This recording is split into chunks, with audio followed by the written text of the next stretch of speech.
এটাই বলছি, আমি বলছিলাম কে বাবু আমি তো 5% পাইনি, 10%। মানে ইউনিয়ন ওই যে ওই অফিসারকে বলছিলাম বা ওই সদস্যদেরকে বলছিলাম, অফিসার বলতে দেবাশিস, ওই যে মোটা করে দেবাশিস দে।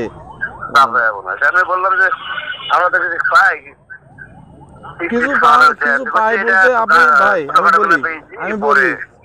আমি বলি আপনার কিছু পাই বলতে আপনার 2,65,বা 66,000 টাকায় যে গাছ বিক্রি হয়েছে সেই টাকার আপনি 5% পাবেন।